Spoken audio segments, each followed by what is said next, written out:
Na Slovensku je teraz trendy pozerať sa na ostatné okolité krajiny, aké majú podnikateľské prostredie, aké majú vysoké dane, aké majú náklady na prácu.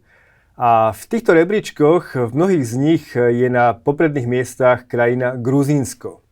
Je to štát, ktorý spája Európu a Áziu a má obrovský podnikateľský a investičný potenciál. Som preto veľmi rád, že tu môžem privítať pána Nodariho Georgiadzeho. Dobrý deň, pán doktor. Dobrý deň. Vy ste označovaní za najväčšieho slovenského investora v Gruzínsku a najväčšieho gruzínskeho investora na Slovensku.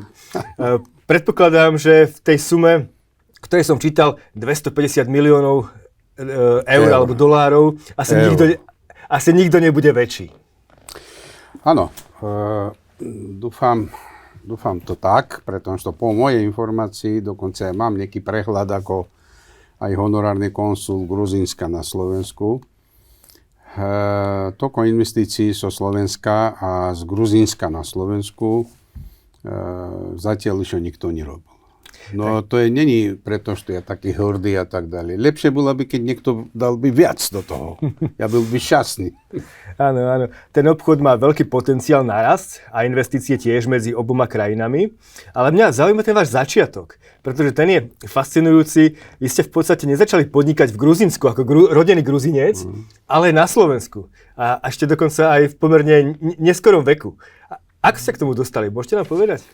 No, poviem tak, áno. To naozaj, to je tak. Ja som začal pracovať, keď som mal 16 alebo 15 rokov dokonca v Gruzínsku, samozrejme. Ja som Gruzinec, narodený v Tbilisi. Veľa rokov pracoval tam v rôznych štruktúrach a tak ďalej. A do 50 rokov prakticky biznes nerobil. Stále byl ako štátny a taký zamestnaný. Ja som aj vyučený aj fyzik, aj právnik, aj ekonóm, doktor ekonomiky a tak ďalej. Len biznes to nerobil.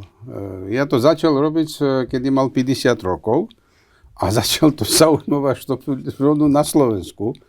Ja do Slovenska dostal takým smerom, že ja už v 93. roku ja bol prvým gruzínskym практически дипломатом, можно так povedať, который шел до Viedny. Это была первая дипломатическая миссия грузинская, независимое Грузинsko, во Viedni, который практически покрывал целую центральную и východную Европу, потому что мы не имели žiadne veľvyslanectvo. Это было aj v OBSE zastupiteľstvo, aj v OSN európskej časti, v Venskom internacionálnom centre, aj v dvojstranných vzťahách medzi Rakúskom. A tak potom je Slovensko, Česko, Maďarsko, celá východná Európa prakticky bola v tom. A tak to pokračovalo ďalej až do 96.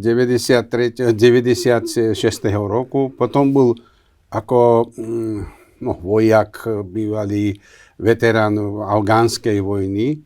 Byl zastupiteľstvo Európskej svetovej organizácii veteránov vojenských vojín sveta. Taká organizácia existuje pri OSN. A tam bol ako generálny delegátom v krajinách centrálnej i východnej Európy. A potom už v 2003 roku prišiel na Slovensku a to je bola prvý môj podnik, začal tu. Tak a poďme k tomu, že v podstate vy ste mali na starostu strednú a východnú Európu ako gruzínsky v podstate vyslanec. A teraz povedzte, prečo práve Slovensko? Prečo práve taká krajina ako Slovensko, keď možností tu bolo veľa naokolo? Naozaj. Poviem na rovinu, bola ponuka, kedy končil diplomatickú prácu, tam bola rotácia. Ja už chcel pokračovať v Európe v svojej práci a tak ďalej. Ponúkli mne veľa rôznych variantov, tam aj v tom Svetovej organizácii vojenských veteránov. A bola situácia taká, že bola ponuka aj v Rakúsku. Tedy byl Vranícky kanclerom a Karl Blecha byl vicekanclerom, ministrom vnútra Rakúska. My s ním byli veľmi dobrých vzťahách a ponúkol mne nechať zostať sa tam v Rakúsku, dokonca mal aj trvalý pobyt tam. Len v tom čase nastala tak, neviem prečo, situácia, že ja nejaké vzťahy blízkie mal k Slovensku A poviem na rovinu, k môjmu mentálnosti a k môjmu človeckému faktoru a všetkým Slovensko bola najbližšia krajina k môjmu srdcu. Veľa k tomu faktoru, o tom nechcem teraz držať tak veľa času na to, no poviem tak, že to je Slovenská, není len okolie, není len tie lesy, ozera, ja neviem, tam mesta, história a tak ďalej.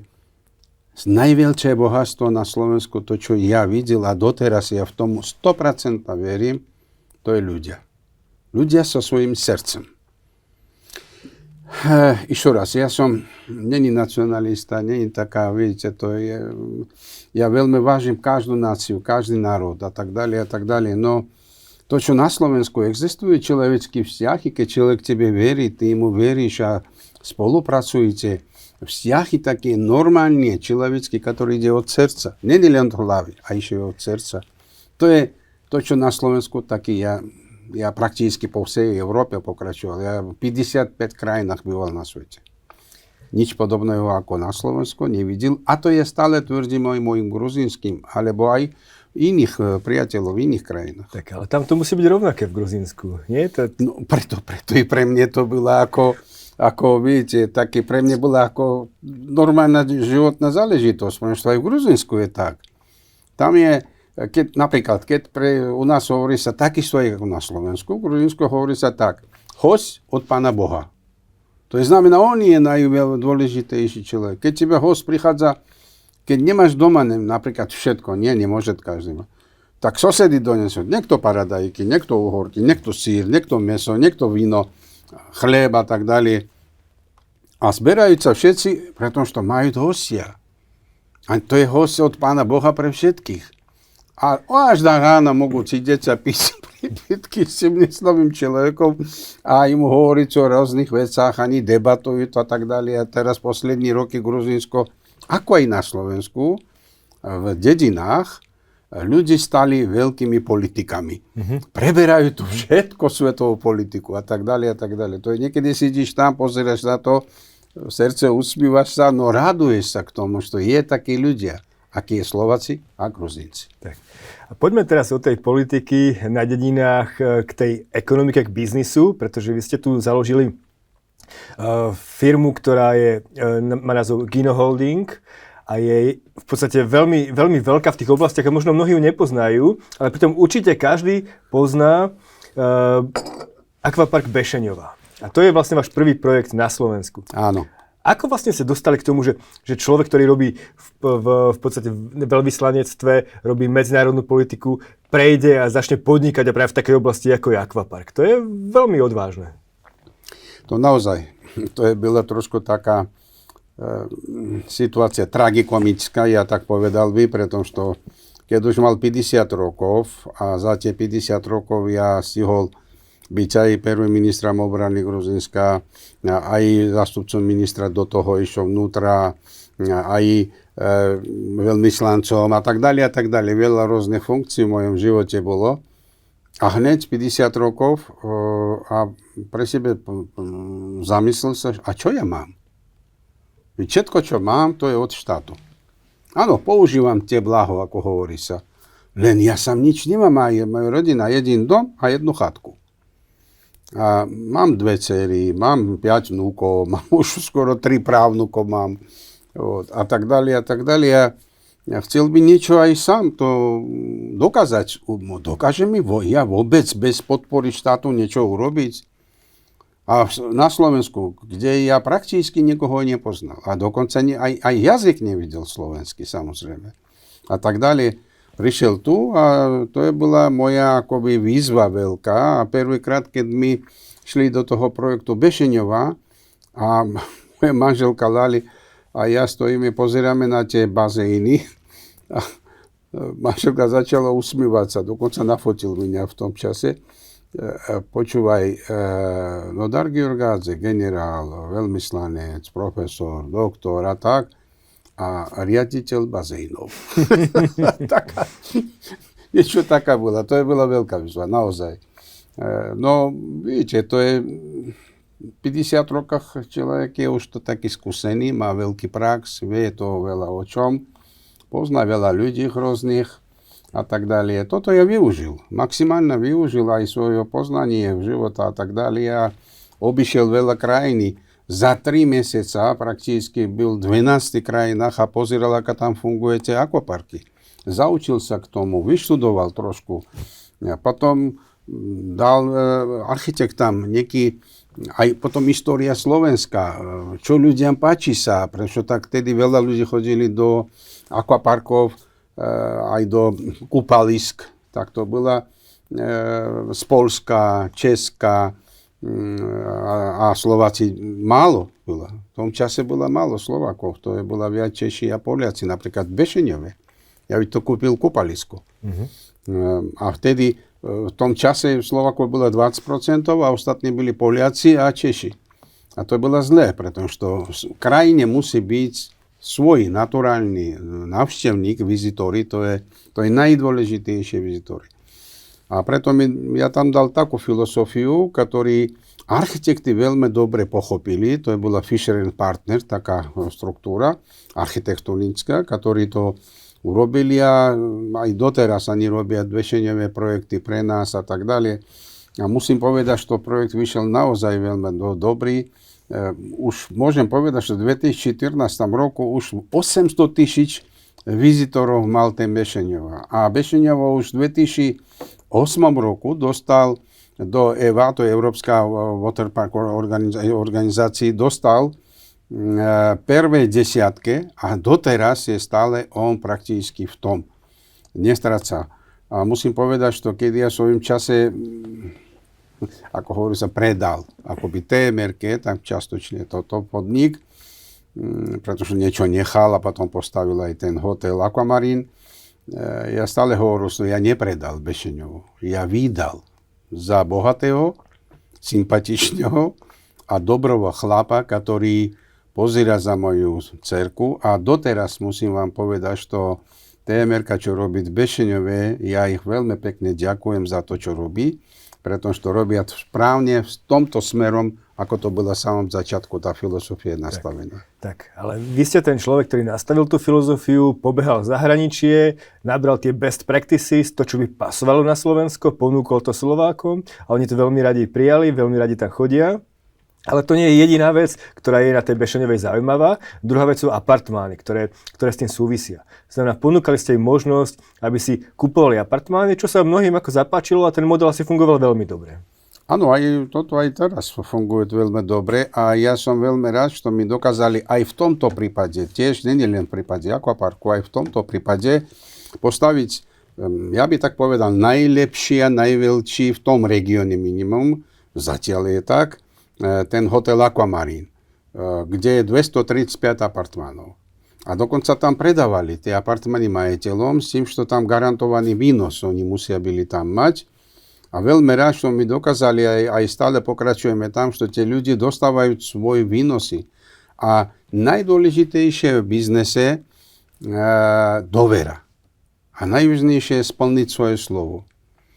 Áno, byl u nás v čase, to je presne, začalo sa v tom čase, kedy my začali stavať, začalo sa ten COVID. 2,5 roky prakticky byl vypadnutý všetko na svete. Veľa firmy skrachovali. Veľa firmy nedokázali dokonca, není len zdržať svoje slova, aj dokonca aj dokončiť tie stavby a tak ďalej. My za 2,5 roka to postavili. V čase COVID.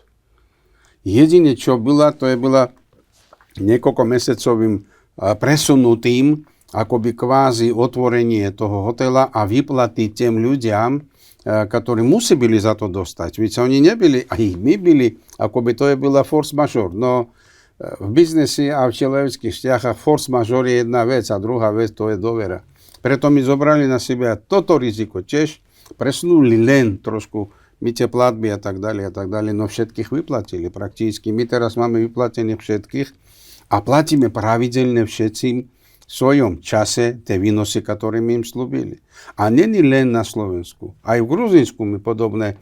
Ja veď postavil aj tam takisto akvapark. Tak a poďme sa pozrieť na to, pretože tento model fungoval na Slovensku veľmi dobre, ako hovoríte, ste s ním spokojní a teraz ste ho chytili a v podstate aplikovali na Gruzínsko a to ešte vo väčšom rozmere, nie náhodou?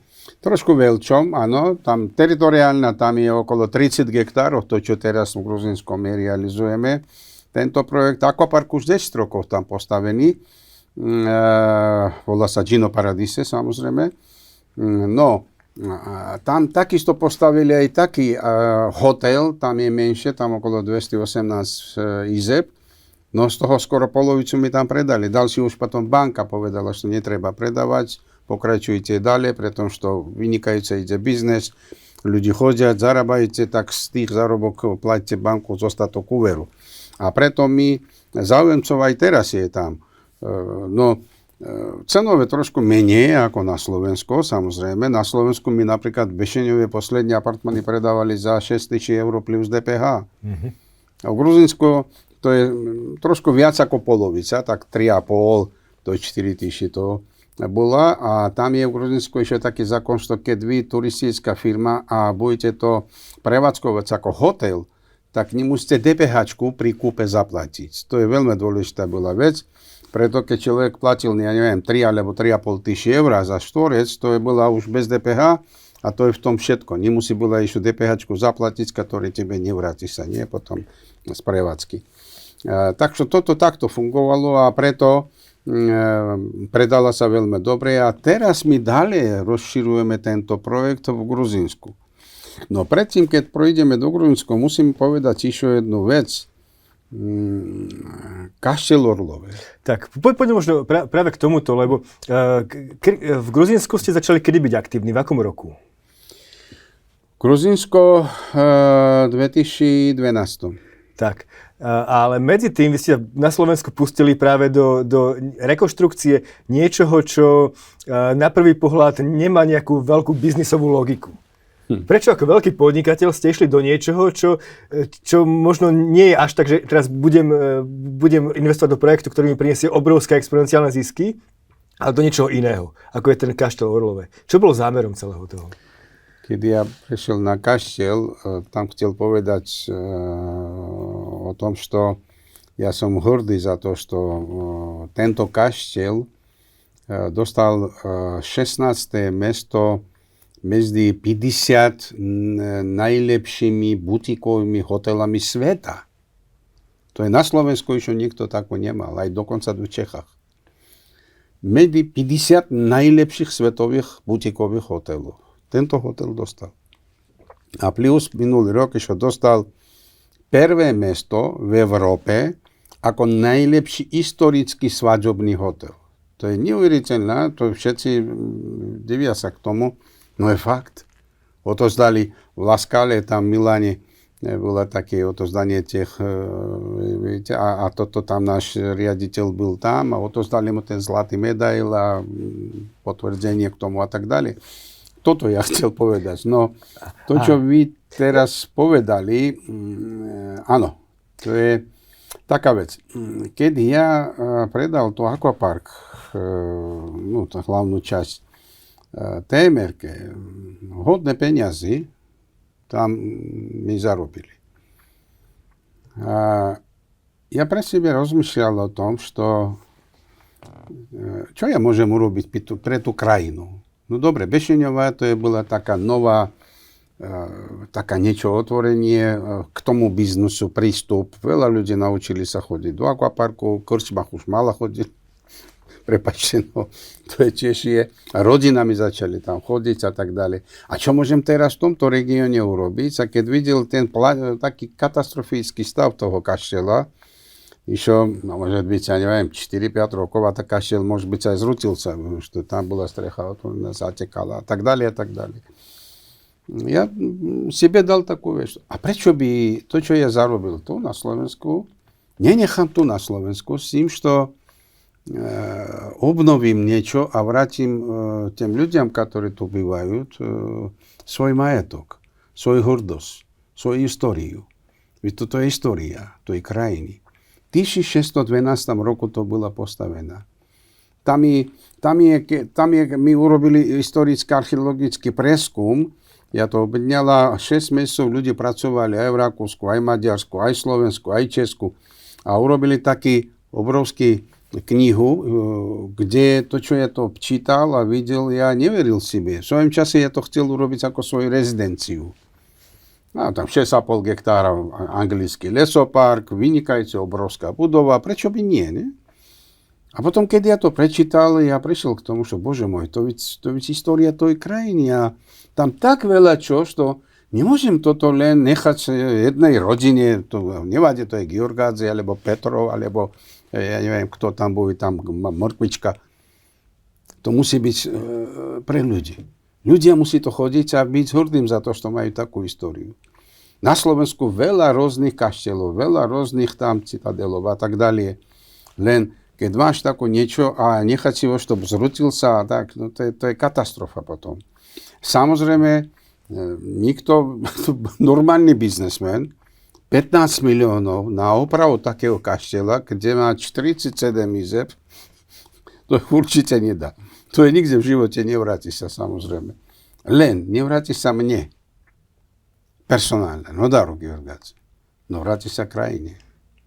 Vráti sa tým ľuďom, ktorí teraz tam chodia a ktorí tam robia svadby, napríklad, ktorí veľmi radi tam prichádzajú do toho aj lesoparku, aj do toho budovy. Samozrejme, to je veľmi dôležité aj nálada tých ľudí, a ktorí hrdí. Ja veľakrát videl, kedy Slováci dovážali tam napríklad veľkých bosov z Korei napríklad, nie z Kia a tak ďalej, alebo z Anglicka, alebo z Nemecka, privázali a ukazovali, viete, aký my máme historické kaštely a všetci naozaj byli spokojní, tie hostia videli, že wow, a byli prekvapení. Tak to je periférii, nie v centre, niekde v Bratislave, a tu v periférii, v regiónach je také kaštely. Nikto nevidel to. A teraz toto naozaj má význam. To je drahšie ako hociaké peniaze. Hociaké peniaze. Ja ešte nevidel žiadneho miliardéra, dokonca nie len milionérov, ktorý, prepáčte, 600 rokov, všetci zomreme a ideme na tom svete. A чтобы niekto okrem 6 dosky zobral niečo sobou, takého ja ešte nevidel. A aj dokonca aj nechcem, чтобы tam uložili, pretože ešte tebe vykopajú kvôli tomu, keď tam niečo veľmi drahé bude. Preto není aj jedna podmienka, prečo také veci nerobiť. Samozrejme, musíme robiť a musíme opravovať. Musíme za svoju históriu. Ja keď občan Slovenska, ja už to hrdý za to, že občanom tej krajiny. A keď mám možnosť niečo pre tú krajinu urobiť, nemám dôvod, prečo to nerobiť. Ja som občan aj Gruzínska, ja som Gruzinec. Samozrejme, ja všetko robím aj pre Gruzínsko. To, čo dobre funguje tu, potom prenášam do Gruzínska. Takisto tam, keď tento kaštel opravili aj v Gruzínsku jedno historický kaštel v Rabati, ktorý tiež, to je veľmi zaujímavé, tiež dostal 32. miesto v to istom 50 najlepších svetových hotelov. To je zaujímavé. Tie dve hotely, jedna Slovensko, jedno Gruzínsko, ktorý ja robil, aj to dostali najlepších 50 hotelách, butikových hotelách sveta. Tak a možno môžete aj vysvetliť, čo je to butikový hotel versus obyčajný hotel, normálny hotel, že aký je rozdiel medzi tým a či je to nový biznis, nové podnikanie, nový smer podnikania, ktorý idete realizovať. Butikový hotel je obyčajné tie hotely, ktorí nepracujú pod veľkými brandami a tak ďalej, majú svoje vlastné meno. Nie je to veľký, napríklad 150, 200 alebo 300 izeb a tak ďalej, komplex. To je menší hotely, ktorí akoby uzatvorené v nekom priestore pracujú a majú svoj názov konkrétny. Napríklad tu u nás v Pavlskej Bystrici v Orlovom to volá sa Gino Park Palace. V Gruzínsku to volá sa Gino Wellness Hotel Rabati. To je, oni pracujú nad svojím vlastným menom. Žiadny iný brand a tak ďalej a tak ďalej. A dokázali nájsť také mesto a urobiť tak, že ľudia tam chodili by akoby na není len svadby, oslavy alebo oddych. To je ako aj prekvapenie a radosť k srdcu. Že bože môj, toto máme. Máme. Tak a povedzte možno viac o tom Rabati, lebo to je tiež veľmi zaujímavý projekt. To je tiež opäť veľká historická stavba, predpokladám. Rabati to je prakticky 11. storočia. Ešte v 11. storočí začali to stavať. To je blízko, to je juh Gruzínska, blízko k tureckej hranice. A tamto byla celý citadel, ako Spišský hrad. Niečo podobný, ešte veľký trošku. A štát začal to rekonstrukciu toho a obnovu. A v svojom čase ešte tam existoval taký hostovský dom. Tak to volá sa, kedy prichádzali nejaké veľké činitelia alebo takéto obchodníci a tak ďalej po ceste, oni tam zastavovali sa. Tam to treba bylo niekde ako spať, ako hotel využívali. No toto bylo zrúcené. A štát poprosil mne, чтобы я там pozrel a oni slúbili, že dадут мне možnosť tam postaviť hotel. A podmienka byla taká, že ja im postavil takú podmienku, že to je historická teritória. No tam vnútri, keď ja v centre postavím, žiadna banka mne neprefinansuje, pretože pozemok není môj. Musíme tú situáciu dorešiť. I tedy vláda aj prezident rozhodli a ja odkúpil u nich 2340 štvorcových metrov pozemok, na ktorom tá bola postavená. Podmienka byla taká, že tam všetky materiály, vonkajšie kamni a tak ďalej musí byť staré z toho času. Tak celý rok naša skupina chodila v okolí a všetci rozbité budovy, staré budovy, ktoré už tam majú po 3 kamne, po 20 kamne a tak ďalej, vybírali tie kamne, selektovali ich, čistili a s tými kamňami to postavené. To je neuveriteľné, no je to fakt. Keď vy tam prídete a pozrite sa na ten hotel, vonkajšie kamne, ktorými to obložené, to je reálne kamne, ktoré historické kamne. Vnútri samozrejme, to je už potom využitý iní materiály tam a tak ďalej a tak ďalej. Tak što toto bol takto postavený. Ja tiež veľmi hrdý, že to dokázala aj pre Gruzínsko niečo historicky vrátiť na tej gruzínskej krajiny. Tak. Ale to, čo možno je najznámejšie tu na Slovensku, hľadom vašich investícií v Gruzínsku, je práve to, že tam propagujete viac aj Slovensko. Cez malé Slovensko? Áno. To je naozaj. Ja som hrdý za to, že každý objekt, kde ja to postavil, všade máme slovenskú lajku, všade máme ten Exim banka, veľa projektách nás tam podporila aj nadpis o tom, že to bola podporená Exim bankom, postavená. A dokonca ten projekt, ktorý teraz realizujeme, rovno v Tbilisi, to je 30 hektárov pozemok, tam, kde postavený už aquapark a hotel 218 apartmanami, ten Seaside, už schválený územný plán, dokonca aj stavebné povolenie na veľa objektov a bude postavený okolo 1000 bytov, a plus ešte okolo 550-600 apartmanov hotelových, plus tomu, čo existuje. A plus tam bude škola, školka, poliklinika, bude tam konferenčná veľká hala, bude tam promenáda. Promenáda niečo podobné, aký máme v Bratislave pri Dunaji, tam Eurovia. To je inscenácia pre mňa bola toto, pretože ja tam mám svoj office a tak ďalej, ja viem, čo to je vynikajúca vec. A niečo podobné teraz pri Tbiliskej Mare, a to je 6 km od historického centra. Budeme mať také malé mestečko a najdôležitejšie je tam to, čo to je bola reálna, to bola taká kurortná, ako klimatický kurort. To bol taký kúpele. Áno, ako pre srdečná takých sebových chorób a tak ďalej. A to je výška nadmorná tam okolo 600 metrov, to je ideálna v tomto variante. Tam je z jednej strany lesopark, z druhej strany zoopark a dendropark a z tej strany išlo vpredu celá Mara.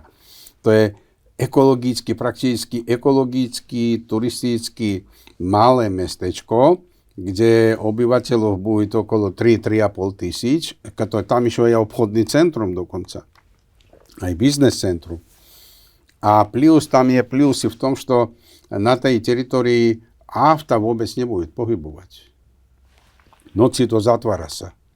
A vonku nikde nedá sa bude parkovať. Pri ceste alebo pri bytov a tak ďalej. Všetky podzemí. A bližšie, čo bude tam postavený na 850 aut, parkovací dom, 8 poschodový, kto nemá parking tam a tak ďalej, tak pôjde tam parkovať. Vonku žiadne auto. A ekologicky najčistejšie mesto a prakticky to je dneska, ako všetci hovoria, to je podoba veľa mne, napríklad moji partneri hovoria, kolegovia hovoria, že bože môj, Nodar, to, čo my pozeráme, to je tu u nás v Gruzinsku, alebo v Monáku niekde. Viete, to je, naozaj, ja veľmi hrdý, že tento projekt postavíme a tamto už dneska máme tam ulicu Bešeňova a ulicu Liptova. A ďalšie tam chystáme ulica Košická bude, Banská Bystrická a tak ďalej. A preto ten celý projekt volám ako Malé Slovensko. Pretože celá tá územie patrí sa Slovaku alebo slovenskej firme, to je mne, a pomáha tam prakticky Exim banka slovenská. Daj Boh, že oni mohli by nám podporiť v našich projektách tak, ako by my chceli, ako je tam aj potrebuje. Nie len, ja tak myslím, že funkcia Exim banka nie len to, že vývoz zo Slovenska niečo vonku, a išlo o tom, že rozširovať meno Slovenska. Vyviesť dá sa aj produkty, dá sa aj meno. V tomto variante ja vidím viac aj vývoz toho produktov, len aj meno Slovenska, pretože predstavte si, Slovensko nikde nemá niečo podobné. To volať sa Malé Slovensko. Chinatown a tak ďalej. Veľa poznajú. Takých vecí existuje. Slovensko nemáme. A prečo to neurobiť v tom našom priateľskej krajine, ktorí veľmi podobajú sa nám Slovákam, tie Gruzinci, ktorí majú fantastický, historický svoj, to je už skoro 40 storočí, Gruzinci majú tu že svoj štát a už skoro 17 storočí oni majú christianskú veru, to je 325. roka. A plus ešte krajina vína. Tak. 8 000 rokov pred Gruzinci robili víno. Tak. A preto ja myslím, že keď je Slovensko a Gruzinsko takto budú spojení a my dokážeme teraz postaviť malé Slovensko, také, že aj Gruzinci, aj všetci ako vizitná karta videli, čo dokážu naši Slováci urobiť tam a ukázať im európsky tvar. To je dôležitá vec. Európsku kultúru, európsky obraz života a tak ďalej a tak ďalej. Toto mňa raduje. Ja vám poviem takú vec, veľakrát mne pýtajú sa, a čo tu ty sám toko chceš postaviť? Nie. Ja volám všetkých, kto chce. Bez problém, môžu prísť a byť spolu s tým Slovákov. Ja ešte raz hovorím. Pretože my Slováci musíme to urobiť. Tak a poďme sa pozrieť možno na ten model, ktorý za tým je. Pre koho je určený tento rezort? Kto v ňom bude bývať? Akým spôsobom? Je to v podstate pre návštevníkov? Môže sa tam niekto aj niečo kúpiť, nejaký byt alebo apartmán? Je to pre Gruzíncov? Je to pre ľudí z celého sveta? Alebo je to aj pre Slovákov? Čo týka sa realizácii projekta, ja budem veľmi šťastný človek, keď ja dokážem sám spolu s slovenskými bankami a slovenskými investorami. Pretože to meno Malé Slovensko ja chcem zachrániť. Čo týka sa, kto tam bude žiť, alebo bývať, alebo tam kúpi ako biznes, to je z celého sveta. Tam, napríklad teraz tam byli z Dubaja, nejaká skupina, ktorí tam predáva nehnuteľnosti v Dubaji a nebyli z toho hotoví. Včera mne volali o tom, že chcia čím skôr to začať, ten predaj toho nehnuteľnosti. Takže to môže byť hocikto z celého sveta. A tam dá sa kúpiť ako aj na byt, dá sa kúpiť ako aj biznes s garantovaným výnosom. A garantovaný výnos my stále platíme, všetci, kto s nami spojení, ani vedia o tom, že tam že neexistuje žiadny problém a tak ďalej. A budeme aj ďalej všetkým platiť, pretože to je veľmi profitná vec. Takže je taký podobný model ako v Bešeňovej, áno? podobný model, áno, ako v Bešeňove, ako aj v Gruzinsku, v tom Aquamarine, v tom Seaside hoteli a tak ďalej. S tým, že my teraz už tam ponúkame nie len apartmány, a ešte aj komerčné plochy. A nie drahšie samozrejme ako byty, len aj komerčné, pretože prečo by nie, tie komerčné plochy tiež vynikajúce fungujú, pretože keď robíš takú vec tam, napríklad teraz na promenade v Bratislave, v Euroveji, aj štvorec im dostanete. Minimálne to, čo vychádza na strane Dunaja, pretože tam je obrovský potreba služby, reštaurácií, kaviárny a tak ďalej a tak ďalej. A to je, Bratislava má 750 000 obyvateľov. Tbilisi má 1,5 milióna. A to dokonca tam je obrovské množstvo teraz. Ja verím, že to aj po voľbách išlo lepšie a viac bude. Gruzinsko nasmerované na Európsku úniu, to je kandidátska krajina a určite tam bude išlo lepšie. Len pre investorov to je výhoda je obrovská v tom, čo toto je niekde, keď zoberiete slovenskú situáciu 2002-2003 rok, niečo podobné teraz tam. A keď teraz niekto niečo kupuje, ja neviem, napríklad za 2000 alebo 3000 eur, musia rátať o tom, že za minimum 7-8 rokov toto bude minimum dvakrát môže byť viac. Takže v podstate vy hovoríte o tom, že je to nejaká investičná príležitosť, príležitosť, tak ako ľudia, niektorí Slováci si nakupujú domy v Španielsku, v Chorvátsku, tak si v podstate môžu nakúpiť aj nejaký apartmán, respektíve byt aj v Gruzinsku a možno cestovať do destinácie, na ktorú vôbec nie sme zvyknutí, ale ktorá má obrovský potenciál. Absolútne. To, čo vy hovoríte, to je správne. Gruzinsko má napríklad lyžovačky, nie? To je fantastické. Gudauri, Bakuriani, to je vynikajúce lyžovačie miestnosti, kde lyžuje sa od konca novembra, začiatkom decembra, až do začiatkom, niekedy aj do konca apríla.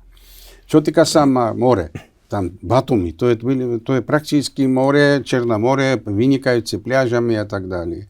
Čo týka sa histórii, to je, prvý christianský crkov prakticky je v Gruzinsku, 4. storočia. A čo týka sa víno je, ešte raz hovorím, 500 rôznych odrod vína existuje tu v Gruzinsku, kategórii, ktoré môžete vyskúšať a každý má iný chuť a tak ďalej. A Gruzinci 8000 rokov už keď to víno robia. Už nehovorím o Gruziniake, ktorý je veľmi populárny v našich krajinách. A už nehovorím aj čača, ktorý tam robia niečo podobné ako slivovica a tak ďalej. To je aj jedla gruzinské. Gruzinská kuchyňa, to je prakticky najlepší ako cukriky alebo tie jahodky z svetových rôznych krajín jedel tam existuje. To je tam kryjete v Gruzinsku a z toho jedla vy nemôžete tam pravda je to, že keď 2 týždne tam každý deň do tej reštaurácie budete chodiť, potom pečeniu vás trošku budete. To tak dobre, tak chutno, že ťažko je zastaviť sa. Tak a vy ste trošku... A už hovorím, prepáčte, ešte o gruzinských tancach a gruzinských piesniach na 7 hlasov.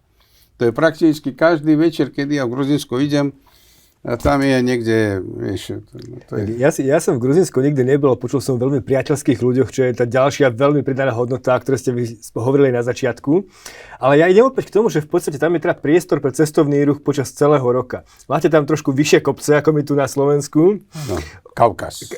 Trošku, áno. A teraz môžeme tam lyžovať v zime, v lete môžeme chodiť k moru. Sú tam aj nejaké, povedzme, kúpele, nejaké teplé vrty alebo niečo, kde ten človek môže straviť aj celý rok? Áno, určite. Aj to existuje tam. Teraz ide program a obnova Chaltubo napríklad. To je historický Chaltubo, byl taký najlepší taký kúpele pri čase Sovietskeho zväza, ktorý bohužiaľ zatiaľ ešte není úplne reanimovaný, no toto teraz začínajú reanimáciu toho. A veľa rôznych vecí. V Gruzinsku tiež majú termálne vody a také, viete, kde liečí sa aj tými rôznymi metodami a tak ďalej. To je, Gruzinsko teraz má aj dobre rozvitú medicínu vôbec. Veľmi dobre. Грузинsko je vynikajúce, funguje policajná ochrana, bezpečnosť človečka. Každý policajt, ktorý ide na ulici, to je buď dopravná alebo iná, musí mať jednu kameru na tú čapku a druhú tu. Keď jedna alebo druhá nefunguje, tam hneď to z centrálu jeho hovoria preč. Posílajú iného. To je znamená, že tam je týmto smerom napríklad v klientskom centrume v Gruzínsku, ktorý funguje od 2005 roku. Môžete prísť ako v McDonalde. V McDonalde objednáš niečo a potom na ďalšom ideš, dostávaš. Tuto objednáš, chceš napríklad taký nejaký papier svoj alebo nejaký dokument, zaplatíš, ideš do druhého, tam to bereš taký polúločko, ideš kaviarne, týmto sidíš a za chvíľku k tebe príde niekto z manažeru, donese tebe, podpíšeš a hotovo, ideš domov. To je veľa rôznych služieb. Gruzínsko firmu dá sa založiť za 15 minút. Aj zo Slovenska. Tak a poďme možno k tomu, lebo to môže byť atraktívna destinácia pre podnikateľov na Slovensku. Čo ponúka Gruzínsko? Nižšiu DPH? Alebo aké výhody má pre podnikateľov? No, DPH Gruzínsko má 18% a musím povedať, že DPH pri podnikaní vráca sa za prakticky 2 týždne. Majte naspäť. Keď vy zaplatili DPH, posílajte, informáciu aj tak má ten danový úrad a potom vám posíla nejaký papier, ktorý vy podpisujete a garantujete, že toto vy berete zodpovednosť, že to je správne, bola zaplatená a peniaze vám vráca sa. To je jedna vec. Druhá vec. V Gruzínsko turistické firmy, ktorí prevádzkujú ako hotel, DPH neplatia pri predaji apartmánov. To je veľmi vysoká, dobrá toto benefita. Ďalšia vec, keď firma za rok má nejaký, profit, 1 000 000 eur, on nezdanuje sa. Do toho, keď majiteľ alebo majiteľia nerozhodnú tie peniaze vybrať. A keď vy investujete ďalej, niečo robíte, kúpite, postavíte, alebo nechajte na účte peniaze vôbec, vy nemusíte byť zdanení.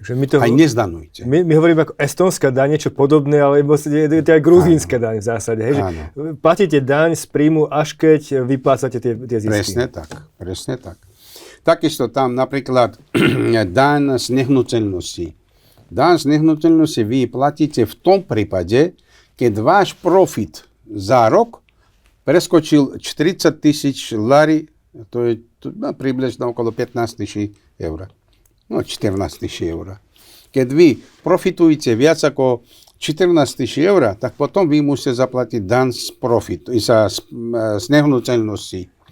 No, keď nie, tak vy vôbec aj to neplatíte. Potom, keď vy napríklad niečo majete, napríklad 10 000 eur a chcete to vybrať, toto platíte len 5%. To je zrážková daň, ktorý musíte tam zaplatiť, 5%. A vám ešte dokonca dajú aj potvrdenie o tom, E1 volá sa tá forma, ktorú môžete tu doniesť do daného úrada a kvôli tomu, že podpísaná o dvojitom zdanení medzi Gruzínskom a Slovenskom, prakticky aj to vy už to započítajte u sebe ako daň častočne, ktorý už to v Gruzíli platili.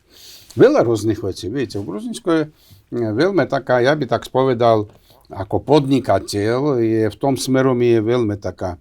Potom vy niekomu platíte napríklad 1000 lari výplatu. Vy zdanujete voči štátu, sociálne a tak ďalej, len 25%. To je znamená pre firmu, človek dostáva cash 1000 lari, pre firmu to znamená 1250 lari. Tak a to je neporovnateľné so Slovenskom. Ale ako hovoríte, ten potenciál je veľký, keďže krajina, ste povedali, že je niečo podobné ako Slovensko v 2003, 2002, to znamená ako 20 rokov späť a ten priestor na ďalší rast je veľmi veľký. Určite a preto ja aj navrhujem našim priateľom, kamarátom, všetkým našim slovenským investorom, že keď niekto niečo chce v Gruzínsku, teraz je správny čas. Správny čas, pretože to každý rok to zvyšuje sa ich ceny. Ja vám poviem takú vec. My apartmány, keď začali Gruzínsko predávať, to je bola 21. rok, alebo 20. rok, to bola 2200 eur. Teraz, keď niekto chce apartmán kúpiť, to je menej ako 3600, 4000 nekúpi. a pôjde ešte hore. Prečo to je aj tá hlavné mesto, zaťaženosť obrovský, potreba obrovská a tak ďalej a tak ďalej. Preto aj hovorím, že keď niekto chce niečo investovať a mať v tom fantastickom, lukratívnom a takom exotickom, tak by povedal by, krajine, ktorý je na 3 hodiny letu od Bratislavy a od Viedny. Teraz je čas k tomu. Tak a ešte ma napadá jedna vec, keď som čítal o Gruzínsku, tak je tam veľký dopyt z mnohých krajín. Čína je veľký investor v Gruzínsku, takisto asi Rusko tiež má veľký záujem stále investovať do Gruzínska. Turecko je veľmi blízko, aj ostatné relatívne bohaté krajiny, ako Azerbajdžan a podobne tiež asi tie. Či nie, či to už je ďaleko? Nie, Azerbajdžan, to je prakticky, my máme hranicu tam, tak to prejdete už v Azerbajdžane. Čo týka sa Číňanov, to je pre mňa bola, poviem na rovinu, prekvapenie, kedy Číňani navrhli Gruzínsku podpísať zmluvu o strategickom partnerstve. To je bylo neuveriteľné prekvapenie pre Gruzínsko a pre mňa tiež, pretože teraz je po tej dohode prakticky všetky čínske tovary do Gruzínska a gruzínske tovary do Číny idú bez daní, bez cla. Žiadny clo. Ako aj s Európskym úniom u nás podpísané to. Naši tovary, gruzínske tovary do Slovenska alebo do iných krajín z Európy idú bez cla. Takisto európske tovary, naši slovenské, tam keď ide, tam je clo nemá. DPH má samozrejme, keď príde, no clo nemá. To je znamená, že takisto vzťahy teraz je s Ruskom napríklad. Nie, Rusi stále mali obrovský záujem o Gruzínsku. Išiel komunistu v čase.